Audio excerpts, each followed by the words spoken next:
People say Trump lies because when he starts talking numbers, the media panics. Why? Because he's not playing the game, he's exposing it. Let's break this down because what you're not hearing is louder than what you are. President Trump, welcome back to Meet the Press. Thank you very much. Thank you so much for being here to mark your first 100 days in office. It has been an incredibly busy 100 days. You've signed more than 140 executive orders. You've been focused on the border, the economy, foreign policy. What is your biggest goal in the next 100 days? Well, I think we're going to see a lot of results. We've already seen them on the border. We have the best border in the history of our country. It was 99.999, and nobody ever thought that was possible. In fact, Biden, if you remember, said he has to get legislation. And I said, no, you just need a new president. And I guess I was right. We have the best border we've ever had. We're doing great on illegal immigration. We are being hit hard by judges that I think they're trying to take away. So that right there is exactly why they hate this man. Because he shut the border down, not with any new laws, but enforcing leadership instead of getting ran over like Biden did. Let's keep going. The power of the presidency. I was elected in a massive landslide and a big, big vote. We won the swing states. We won the popular vote. We won the Everything. district votes by tremendous numbers. We won everything. And one of the primary reasons I was elected was to get people out of our country that were allowed. We have prisoners, we have murderers, we have terrorists in our country, we have people from mental institutions that are seriously insane. They all came in through Biden's open border policy, and I was elected to get them out and to seal the border, but to get them out. And we'll have judges, they're activist judges, they're saying, well, you don't have the right to take out murderers and people that you don't even want to talk about. These are really some really bad criminal people, and they're here illegally. So, they talk about your next question will be due process, but they talk about due process, but do you get due process when you're here illegally? We're going to talk about all of that. We are going to talk about deportation, but I want to start on the economy, sir, which obviously the biggest issue for voters. We got new numbers today, better than expected job numbers. Much better. At the same time, the economy shrank in the first quarter. You've been arguing all week that this is President Biden's economy. Is this now your economy, sir? Well, I think certain aspects of it are. Costs are. I was able to get down the costs, but even that, it takes a while to get them down, but we got them down good. We lost $5 to $6 billion a day with Biden. $5 to $6 billion. And I've got that down to a great number right now in a record time. We're talking about 100 days. But just think of what that is. $5 billion a day we're losing on trade. And we were very tough with China, as you know. We put 145% tariff on. Nobody's ever heard of such a thing. And we've essentially cut off. You really don't gotta like Trump, man, but who even talks like this? He hits them back with math every time when they want him to be emotional and all in his feelings. He hits them back with math because it makes sense. And that's why they want him gone. That's why they do hit pieces on him. That's why everything is out there to make him look bad. Let's keep going. Trade relationships by putting that much of a tariff on, and that's okay. We've gone cold turkey. That means that we're not losing. We lost $1 trillion to China. $1 trillion. That means we're not losing $1 trillion when we go cold turkey because we're not doing business with them right now. And they want to make a deal. They want to make a deal very badly. We'll see how that all turns out, but it's got to be a fair deal. But think of it. We're losing $1 trillion. And that was a big part of the $5 million a day. And I want to talk about China, but just staying on this idea of the economy. On the eve of your inauguration, the stock market spiked. You called it the Trump effect. Are you? It spiked because I was elected president. Well, it spiked because of anybody else. It spiked because they see what I'm going to do. They know what I'm going to do with the tariffs and everything else. And I think it's actually working out better than we anticipated. Did you see oil prices? Did you see gasoline is now below, in many cases, in many states, below $2 a gallon, 198, 199, 197? Well, my question, sir, is when the stock market spiked, you said this is the Trump effect. When the numbers weren't so good earlier this week, you said it's the Biden effect. Are you only taking ownership of the good numbers and not the bad numbers? Well, I think he did a lot of very bad things, and despite some of the bad things, we're overcoming them. But he was bad on the border. He was bad on the economy. We had the worst inflation in the history of our country. Look, Biden gave us the worst inflation in the history of our country. People, it didn't matter what they made because they were losing their shirt because of costs. Now take a look at what happened. Oil is down, gasoline is down, groceries are down, eggs. You were the one that asked me. You asked me about eggs. It was the first week. I didn't even know anything about what were you talking about. Egg prices were so high you couldn't buy eggs. They didn't have any eggs. And they said Easter is going to be a disaster. Well, we had Easter at the White House, and we had thousands of eggs, and they were down 87%. Yeah, a lot of that, of course, spike was because of bird flu. But when does it become the Trump economy? Why do you say that? Well, tell me, we had the same bird flu as he had. When does it become the Trump economy? It partially is right now. And I really mean this. I think the good parts are the Trump economy and the bad parts are the Biden economy. Because he's done a terrible job. He did a terrible job on everything. From his auto pen, which I'm sure he knew nothing about some of the things he was supposedly signing, to immigration. You look at what happened with immigration, how bad it was. Think of it. We have murderers, 11,888 murderers. Many of them murdered more than one person. Think of that. And they're in our country. Now, we've gotten a lot of them out, and we know who many of them are, and we're on the hunt. But why would anybody do that? Why would anybody, who could do such a thing where they'd allow hundreds of thousands and even millions of people into our country who are criminals and murderers at the highest level? Who would do this? But, sir, you acknowledge when you announced your tariffs, for example, the stock market dropped. It's been volatile. It has since gone up. It is, do you but now take it's going up. responsibility Look at for today. that? Yeah. Do you take responsibility when it drops? Ultimately, I take responsibility for everything, but I've only just been here for a little more than 3 months. But the stock market, look at what's happened in the last short period of time. Didn't it have 9 or 10 days in a row or 11 days where it's gone up? And the tariffs have just started kicking in.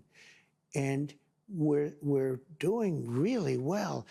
Psychologically, I mean, the fake news was giving me such press on the tariffs. The tariffs are going to make us rich. We're going to be a very rich country. So let's talk about the tariffs. And I want to ask you about something you said this week. Got a lot of attention. You were at your cabinet meeting. You said, quote, I'm going to quote what you said, maybe the children will have $2 instead of $30. And maybe the $2 will cost a couple of bucks more than they would normally. Are you saying that your tariffs will cause some prices to go up? No, I think the tariffs are going to be great for us because it's going to make us rich. But you said some dolls are going to cost more. Isn't that an acknowledgement? And when Trump said that, I immediately knew. That's not economic policy. That's a cultural reset. We need less junk, more jobs, and fewer imports. Why? Because it's going to make us stronger, and it hits. He's very blunt about what he says. He means what he says. Let's keep going. Acknowledgement that some prices will go up? I don't think a beautiful baby girl that's 11 years old needs to have 30 dolls. I think they can have 3 dolls or 4 dolls because what we were doing with China was just unbelievable. We had a trade deficit of hundreds of billions of dollars with China. When you say they could have $3 instead of $30, are you saying Americans could see empty store shelves? No, I'm not saying that. I'm just saying they don't need to have $30. They can have 3. They don't need to have 250 pencils. They can have 5. But you're basically saying there could be some supply shortages because of the tariff. We don't have to waste money on a trade deficit with China for things we don't need, for junk that we don't need. Well, prices are already going up on some popular items, tires, strollers. This is such a dishonest interview already. Prices are down on groceries. Prices are down for oil. Prices are down for all energy. Prices are down at tremendous numbers for gasoline. And let me tell you, when you have the big thing. She's trying to play the gotcha game with some strollers. I'm pretty sure if you're heading to work, you're more worried about the pump rather than the toy owl. Why would you be worried about the toy owl when gas is skyrocket high? Gas is under $2 in some places of the country. But she's not talking about that. She only wants to talk about the bad and highlight that because she's looking for another rise. That's all she's looking for. What he did, he spent like a stupid person, which he was, but he spent like a very stupid person, and that was bad for inflation. But what really killed us with inflation was the price of energy. It went up to $3.90, even $4, and in California, $5 and $6, right? Okay. I have it down to $1.98 in many states right now. Yep. When you go that much lower on energy, which is ahead of my prediction, because I really thought I could get it down into the 250s. We have it down at $1.98 in numerous places. But when you say costs are going up, even mortgage rates are going down. Well, but let me give you some examples. These are actual examples. So you're saying the prices that are going down, some prices are going up. Tires, strollers, some clothing in the wake of your tariffs. Excuse me, that's peanuts compared to energy. Energy is 60% of the cost. But sir, you campaigned, you campaigned on a promise to bring prices down on day Well, I don't know. When one. You say strollers are going up, what kind of a thing? I'm saying that gasoline is going down. Gasoline is thousands of times more important than a stroller someplace. But what do you say to Americans who say they voted for you because they want and they need relief right now? And they're getting it. Right now? What about those even mortgage rates? different items I just Mortgage mentioned? rates are going down, despite the fact that we have a stubborn Fed. But you said dolls, even dolls could cost a couple bucks more. Maybe they might, but you don't need to have, as I said, $35. You can have 2, 3, 4, and save a lot of money. We don't need to feed the beast. I guess you're talking about this transition cost. How long should people expect that transition to last, Mr. President? I can't tell you that. I can tell you that we're making a lot of money. We're doing great. Again, we're losing more than $5 billion a day. $5 billion a day. You don't talk about that. And right now, we're going to be at a point very soon where we're making money every day. Look. How soon? We were losing hundreds of billions of dollars with China. Now we're essentially not doing business with China. Yep. Therefore, we're saving hundreds of billions of dollars. Very simple. You take me to my next question, which is about China. They've been making a number. He calls out the obvious. It was a scam the whole entire time. China was seriously just gutting us out. You know, they were just taking our lunch money, and now we're asking them for receipts on everything that they took from us. He's calling it out, but she doesn't seem to ever realize the truth when she's right in front of it. Number of public statements. Very positive statements the last 24 hours. Well, and most recently, they said before talks could happen, the U.S. would need to remove unilateral tariffs. Would you consider dropping the tariffs to get China to the negotiating table? No. First of all, you're giving me a statement that was said a week ago. You're not giving the statement that was said today. I have May 2nd Chinese Commerce Ministry. Do you know what they said today? The U.S. wants to negotiate. It should show sincerity by preparing to take actions in correcting its mistakes and canceling the unilateral tariffs. They made, first of all, they made numerous statements. Yes, they've made numerous statements. How many people speak for China? It's like 50 they've made numerous statements. I can give you a statement for any occasion. Yes. But they said today they want to talk. Look, China, and I don't like this, I'm not happy about this, China's getting killed right now. They're getting absolutely destroyed. Their factories are closing. Their unemployment is going through the roof. I'm not looking to do that to China. Now, at the same time, I'm not looking to have China make hundreds of billions of dollars and build more ships and more army tanks and more airplanes. So you're not, just to be very clear, you're not dropping the tariffs against China to get them to the negotiating table. Those tariffs are staying on. Why would I do that? Would you lower them? At some point, I'm going to lower them because otherwise you could never do business with them. Yeah. And they want to do business very much. Look, their economy is really doing badly. Their economy is collapsing. So small businesses say they are being hurt by the Chinese tariffs, and some could be forced to shut down. And many businesses are being helped. Are you considering tariff relief for small businesses? Why do you always mention that, you know, you pick up a couple of little businesses? What about the car business? They're going to make a fortune because of the tariffs. Do you know that the union, the head of the union, who was no fan of mine, Sean Fain, I guess his name is, right? He didn't endorse me. The Teamsters did. A lot of people did. A lot of unions did. But he didn't. He couldn't stand me. Now he's saying, wow, what's Trump's done for the automobile? I can't believe it. I assume he's going to probably now say the next thing he can say is, I endorse this guy. He's the greatest I've ever seen. He can't believe it's happened. He said, we've been waiting 40 years for somebody to do what Trump is doing. So why don't you mention the big car industry instead of mentioning somebody that's doing strollers? Well, I'm just asking you about small businesses. Are there any discussions about giving any relief to small businesses? They're not going to need it. Okay.